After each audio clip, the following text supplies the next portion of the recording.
샬롬 로중 읽어주는 제입니다. 5월 16일 금요일 로중입니다. 나는 야훼가 야곱의 집에 자기 얼굴을 숨기셨어도 야훼에게 희망을 둘 것입니다. 이사야 8장 17절. 그들은 이스라엘 곧 하나님에게 선택받은 민족입니다. 그들에게 하나님의 자녀가 되는 우선권이 있습니다. 하나님은 그들에게 그의 영광을 보여주셨습니다. 그들과 그의 계약을 재차 맺으셨습니다. 그들에게 법을 주셨고 제사 규정들을 주셔서 그를 예배하게 하셨습니다. 그들에게 미래의 구원을 약속하셨습니다. 로마서 9장 4절. 하나님을 경외하는 하루 보내세요. 샬롬 하올람.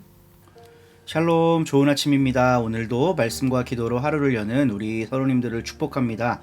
오늘은 하나님의 선택이라고 하는 제목으로 함께 가르침의 본문 로마서 말씀을 나누고자 합니다. 오늘 가르침의 본문을 보면요, 이스라엘 사람은 하나님의 특별한 사랑과 돌봄 그리고 구원의 대상인 것으로 묘사가 됩니다.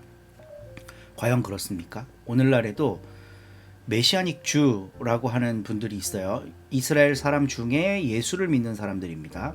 1948년도에 이스라엘이 오랫동안 잃어버렸던 나라를 팔레스타인에 다시 세움으로써 많은 기독교인들이 주목을 했어요. 뭐야 이거? 성경에 보면 이런 거 비슷한 거 나오는데 이스라엘이 회복될 때 예수께서 다시 오신다. 야, 이제 예수님이 다시 오실 날이 멀지 않았네 라고 생각하면서 이스라엘을 지지하는 그런 기독교 세력이 나옵니다. 이스라엘이라고 하는 나라는 그리스도교가 아니죠. 유대교죠. 근데 그 중에 예수 믿는 사람들이 생겨났다는 게 이들한테는 아주 놀라운 표징이었어요. 그래서 그 표징이 확대되고 확산되고 이스라엘 전체가 다 예수를 믿게 되면 이제 구원의 때가 온다는 거예요. 인류 구원의 때가. 그렇기 때문에 하나님의 이스라엘을 향한 사랑은 여전히 현재 진행형이다. 구약을 봐라, 얼마나 사랑하셨냐. 하나님은 이스라엘을 사랑하신다. 그 말 자체가 틀린 건 아니지만요, 오늘 성경 말씀 바울의 이야기는 그거를 강조하기 위해 한 말이 아니라는 겁니다. 이스라엘은 하나님의 특별한 사랑과 돌봄과 구원의 대상이었다라고 바울은 말해요. 그래서 우리는 성경을 부분적으로 읽어서는 안 됩니다. 요 구절만 딱 떼놓고 보면 메시아닉 주를 옹호하고, 물론 이스라엘 사람 중에 예수 믿는 사람이 있다는 건 반가운 일이지만 그게 예수 재림의 표징이다, 이런 식으로 해석해서는 절대로 안 되는 거죠. 이스라엘 전체 국민이 예수 믿는 게 가능하겠습니까? 한국은 가능할까요? 다종교 사회고 종교의 자유가 보장된 나라인데. 그러니까 이런 세상에 대한 이해와 분석이 전혀 안 돼 있으니까 성시화 운동 이런 걸 정치인들이 하는 거예요. 서울을 하나님께 봉헌한다. 그러면 1000만 서울 시민이 다 기독교인이 되는 건 아니잖아요. 그러니까 오늘 본문은 그런 식의 사고에 기여하고 있어요.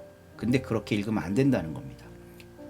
바울은 과거에 하나님이 이스라엘을 선택하시고 구원하신 것처럼 이제 예수 그리스도를 선택하셔서 구원의 길을 논증하기 위해 그 과거에 있었던 고사들을 사용하는 거예요. 현재를 이야기하는 겁니다. 바울은 이 현재에 있어서 가장 중요한 게 뭐냐? 하나님의 선택이에요.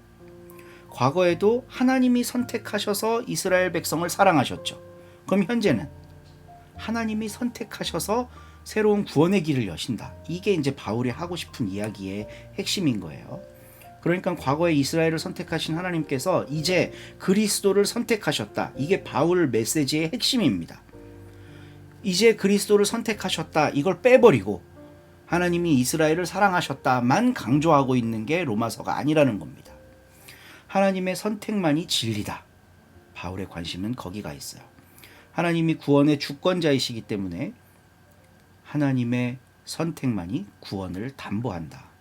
지금 하나님은 예수를 선택하셨고 그가 죽고 하나님에 의해 부활하심으로써 구원의 길을 여셨으니 이제 우리가 예수를 따르는 게 맞지 않냐라는 게 바울이 로마서에서 하고 싶은 얘기라는 거예요.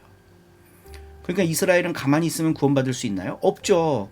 이스라엘도 이제 새로운 하나님의 선택 안으로 들어와야, 그러니까 예수 안으로 들어와야 구원받을 수 있다는 겁니다. 로마서를 쓸 당시의 유대인들은 여기에 동의하지 않았어요. 물론 오늘날도 동의하지 않는 사람들 많을 겁니다. 오늘날 하나님은 어떤 선택을 하고 계신가? 바울은 우리들에게 그 질문을 하게 합니다. 대전제는 예수 그리스도의 편에 서는 거겠죠. 구원을 위해서는. 예수 그리스도에게 서는 게 오늘날 우리 사회에서는 어떤 의미인가? 이거를 다시 묻는 게 신학이고 교회의 사명입니다. 그게 결국 하나님은 오늘날 어떤 선택을 하고 계시는가를 발견해 나가는 과정이거든요. 그걸 인간이 발견한다고 알 수 있냐? 바울은 알았잖아. 바울은 예수를 통해 하나님의 선택이 바뀌었다는 걸 알고 있잖아요, 지금. 어떻게 알았을까요? 여러 경험들과 고민과 묵상과 기도와 성경 연구와 또 예수님을 만났죠, 바울은. 이런 것들이 복합적으로 작용을 해서 바울은 하나님의 선택이 뭐라고 지금 로마의 성도들에게 얘기를 하고 있는 거예요. 그럼 오늘날 그리스도인들도 바울과 같은 과정을 거치고 오늘날 이게 하나님의 선택입니다라고 말해야 하는 책무가 있다는 겁니다. 근데 이거를 안 하려고 하죠. 오늘날 고통당하고 있는 사람들 편에 하나님이 함께 하시고 그들을 위해 예수가 오셨습니다. 이렇게 해석을 안 하려고 하죠. 직무유기입니다. 오늘 하나님은 우리에게 무엇을 원하시는가? 여기에 민감하게 반응하고 고민하고 질문하면서 답을 찾아가는 게 신학의 역할이고 교회의 사명입니다. 우리 교회가 그 사명을 잘 감당해 나갈 수 있기를 소망합니다. 좋은 하루 되세요.